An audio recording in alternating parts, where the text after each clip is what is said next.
అందరికీ వందనాలండి. దేవుడు మన కొరకు సిద్ధపరిచిన వాక్యమును చదువుకుందాం. యెహోవా యందు నాకు మహాబలము కలిగెను. ప్రియ దేవుని బిడ్డలారా, భక్తుల యొక్క అనుభవాలు మనతో పంచుకుంటున్నారు. మన దేవుడు ఎంత శక్తిమంతుడు, ఆయన ద్వారా మనం ఏం పొందుకోగలుగుతాము అనేటువంటి విషయము ఈ వాక్యములో మనకు అర్థమైపోతుంది. ఇది ఎవరు రాసినటువంటి మాట అని చూసినట్లయితే, హన్నా విజ్ఞాపన చేసి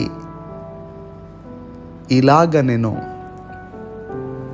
హన్నా గారు చేసినటువంటి విజ్ఞాపన ప్రార్థన ఇది. ఇలా అంటున్నారు హన్నా గారు, ఏమనంటే, యెహోవా యందు నాకు మహాబలము కలిగెను. హన్నా గారికి దేవుని ద్వారా మహాబలము కలిగినదంట. అంటే హన్నా గారే కాదు, మనము నమ్ముకున్న దేవుడు ఆయనే కనుక ఈ రోజున ఆయన నుండి మనము కూడా మహాబలము పొందుకోవచ్చు.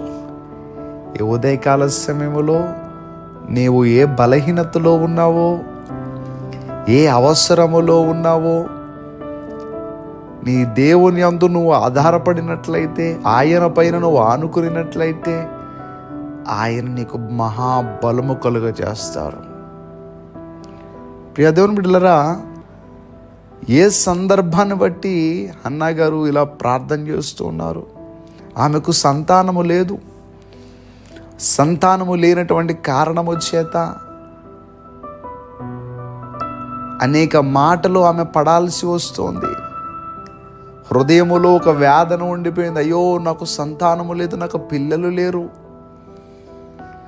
ఎలాగా అని చెప్పి ఆమె హృదయములో దుఃఖముతో ఉంటూ ఉన్నది.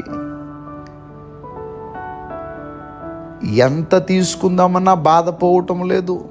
భర్త అంటున్నాడు, పిల్లలు లేకపోతేనే నేను నిన్ను ప్రేమగా చూసుకుంటున్నాను కదా, నీకు కావలసినవి ఇస్తున్నాను కదా, ఇంకంతకన్నా ఏంటని భర్త ఎంత ఊరుకోబెట్టినా కానీ ఆమెలో మాత్రం ఆ బాధ వెంటాడేస్తూ ఉన్నది. ప్రార్థనకి వెళుతుంది, ఏటేటా వెళుతూ వస్తూ ఉన్నప్పటికీ ఆమెలో ఆ వేదన మాత్రం పోవటం లేదు. దేవుని బిడ్డలారా, అలాంటి సమయంలో దేవుని మందిరానికి వెళ్ళి ప్రార్థన చేస్తూ ఉంది. ప్రార్థన చేసుకుంటూ ఉంటుండగా, తనలో తాను దుఃఖపడుతూ ఉంటుండగా, దేవా నన్ను జ్ఞాపకం చేసుకోవా ప్రభువా అని ఆమె అడుగుతున్నటువంటి ఆమె మొరను దేవుడు విని ఉన్నాడు. అక్కడే ఉన్నటువంటి దేవుని సేవకుడైనటువంటి ఏలి, మా వచ్చే సంవత్సరానికి నీవు కుమారుని కంటావు అని చెప్పినప్పుడు ఎంతో సంతోషముగా తన గృహానికి వెళ్ళినట్టుగా దేవుని యొక్క వాక్యములో మనం చూస్తూ ఉన్నాం. అయితే యెహోవా యందు నాకు మహాబలము కలిగెను అంటే ఆమె జీవితములో ఆమెకు వచ్చినటువంటి ఆ లోటు, సంతానము లేనటువంటి ఆ లోటు ఆమెను ఎంతగానో కృంగతీసింది. అయితే దేవుడు ఆమెను బలపరిచాడు. మహాబలము దేవుని ద్వారా మీకు కలిగినది. ఈరోజు ఏ లోటులో ఉన్నావో, ఏ అవసరములో ఉన్నావో, ఈ మాటలు వింటున్నటువంటి నీవు విశ్వసించిన దేవుడు నీకు మహాబలము కలుగజేయగలడని నువ్వు విశ్వసించావు. అయితే ఏ లోటుతో ఉన్నదో ఆ హన్నా గారికి దేవుడు ఏం చేశాడంటే సమూయేలును బహుమానంగా ఇచ్చాడు.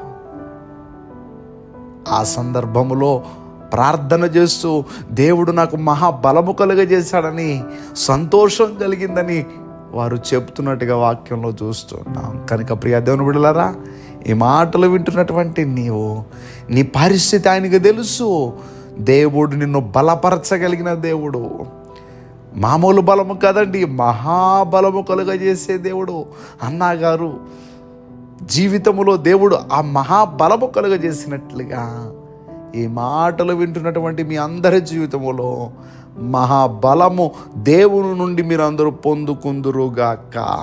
దయచేసి ప్రార్థన చేసుకుందాం. సర్వాధికారి అయిన దేవా, మీకు వందనములు.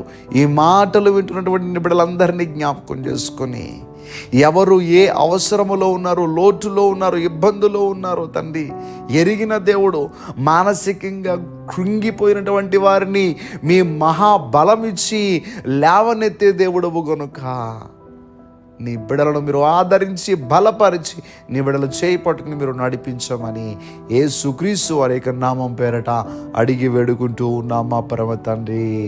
Amen, amen, amen.